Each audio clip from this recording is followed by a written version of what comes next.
Miñaoko Teknologi Parkean Epsilon Euskadik ireki berri duen berrikuntza zentroan gaude.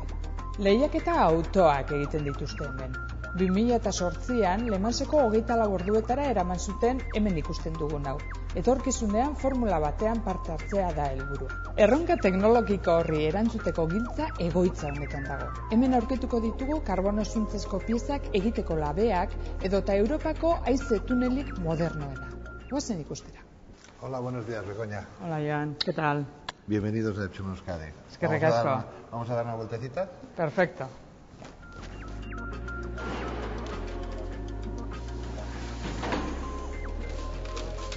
eta 2010ko denboraldia burubelarriari da prestatzen Epsilon. Aurten, 4 lasterketetan izango dira. Aquí estamos en el taller. Lehiaketa autoak muntatu eta kudeatzen ditugun tailerrean gaude. Begoña, Imanol aurkezten dizu. 2 litroko taldearen burua da. Eixo, egunon, Imanol. Autogilea izan arren, aurtengo probetara eramango dituen autoak ez ditu Epsilonek egin. Ya estamos preparando los coches para la temporada 2010. 2010ko autoak prestatzen ari gara. Lehenik eta behin, autoak erabatez muntatzen ditugu. Aztertu eta nola dauden muntatuta ikusten dugu, mekanika nolakoa den ezagutzen dugu, eta gure prestaketak egiten hasten gara, gure tunin txikiak. Auto hauen ingenieritza ezin dugu aldatu, baina doitu dezakegu. Horixe da gure lana era honetako lasterketetan. A nivel de puesta a punto, que es nuestro trabajo en este tipo de campeonatos.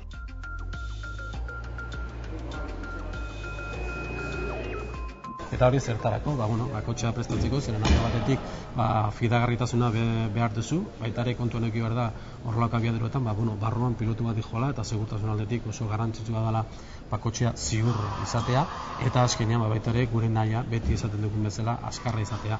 Eta lan hori hemen hasten da, adibidez, hemen txasisa biluzik ikusten duzu, pintura margo guztiak kendu dugu, orain berriro margotzeko, adibidez, kotxea margotzea badoka bere zailtasunak, zenen, guk goraldetik ez bilatzen duguna da, pisua aliketa txikiena izatea, horrezari, margoa aliketa gutxien ematen da, behar dena gutxiena, bakarrik hor ikusten dien aldeetan, ez ikusten ez dien aldeetan ez dugu margotzen kotxea. Le Manseko 24 orduetara Epsilonek eraman zuen autoa tailerrean bertan dago. Guk diseinatutako, guk egindako, eta estatu mailan horrelako egin den lehenen proiektua, ez? Nahiko interesgarria da, zenen, naiz kanpotik ez eman bat formulako kotxe bat, barruan daukan teknologia, erabiltzen duen materialak, adibidez, karbonozko txasisa egitea, balasta karbonozkoa dira, baitaren materialak, ikusten dugu titanioz egin daudela piezak, hori, teknologia hori, bat formulako teknologia da. 2008an parte hartu zenuten, baina arraskero ez duzu parte hartu, ez da? Egin genuen saiaketa hori, 2008an, emaitza nahiko onak izan ziren, naiz eta kotxe berri bat, eta, Epsilon Euskadi naizun, hor kotxe egile bezala, munduan zehar erakutsi kapaz ginela kotxe bat egitea, usten dugu lortu genuela, eta 2011arako proiektuan jarraitzen dugu, eta nahia hori da berriro horrelako kotxe bat egitea, eta berriro erakustea zer gehan kapaz egiteko. Mondragon Unibertsitatearekin batera Epsilonek eskaintzen duen masterreko ikasleek lehiaketetan praktikak egiten dituzte. La competición es un poquito Nola esan, lehiaketa ikasleentzako pizgarri moduko bat da. Los estudiantes estudien y se esfuercen, ¿no? Epsilonen diseinu berriak zein bezeroen ereduak proban jartzen dira haize tunelean. Laborategiko makina erraldoi hau 150 metro luzeko angelu zuzen moduko bat da.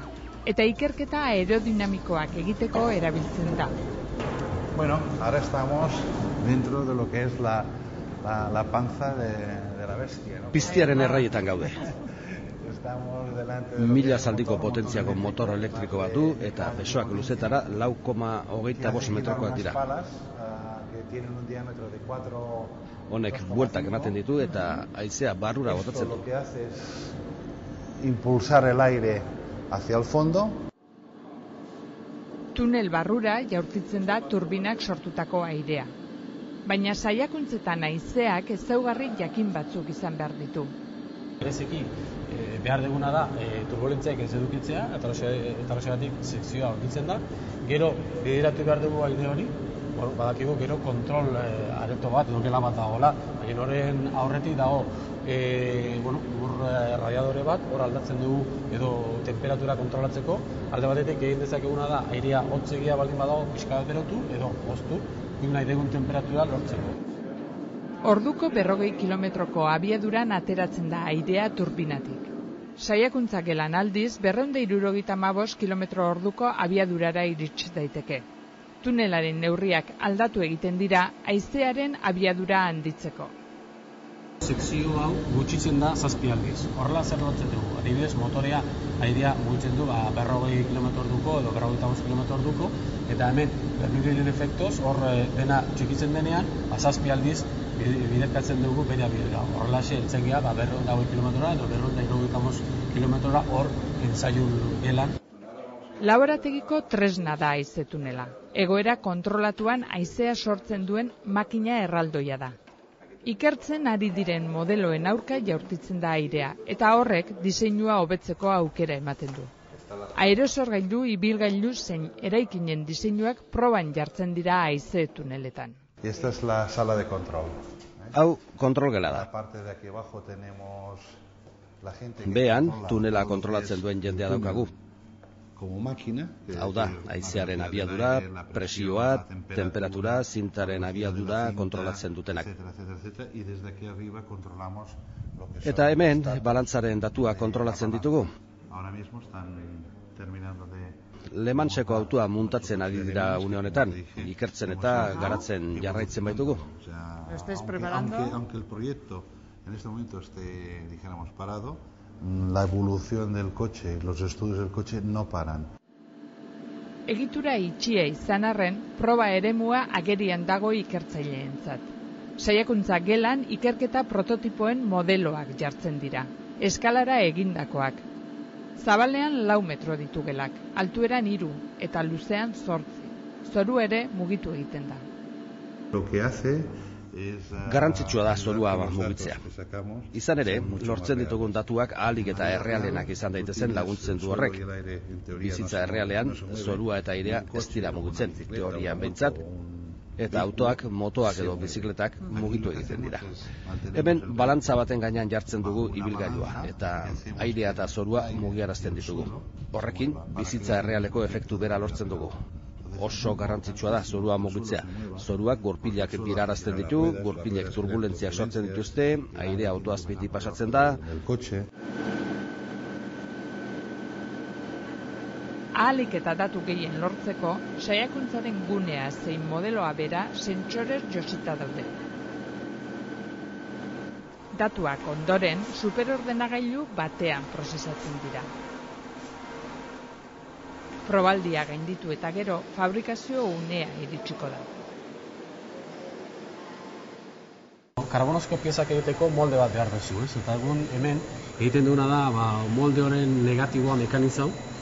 Horrela gero egiten da benetako moldea eta piezak egiteko molde hortan jartzen dira.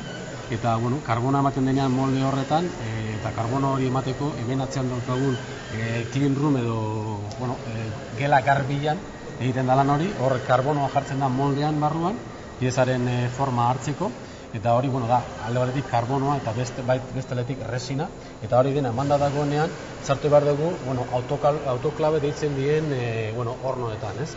Eta horre egiten dena da piezarekin, esan dezakegu agian horrela da, baina egosi, orduan horrela benetan karbonoa bere gogortasuna hartzen du, eta egosi prozesu hori berezia da, zenen adibidez temperatura 270 gradukoa da, eta presioa 16 baretakoa da. Sartu dezakegu 3 metro diametroko piezak, eta 5 metro luzerakoan. Horrelako 2 horno dauzkagu, lan honetako piezak egiteko, eta hemen erdian beste horno txikiagoa da, hori 500 gradutora heltzen da, eta hori da ikerketako lanak egiteko. Labe hauetan egiten dugu karbonozko pieza guztiak. Alde batetik, txasisak, normalean karbonozkoak dienez, bai txasisak, baina baita ere, adibidez, karrozeria baita ere karbonozkoa da, eta orduan horrezgatik baita ere hemen egin dezakegu. Epsilonek egindako lana garaikurrak gordetzeko gelan islatzen da. Nazioarteko 11 titulu, 5 urte eta erdia.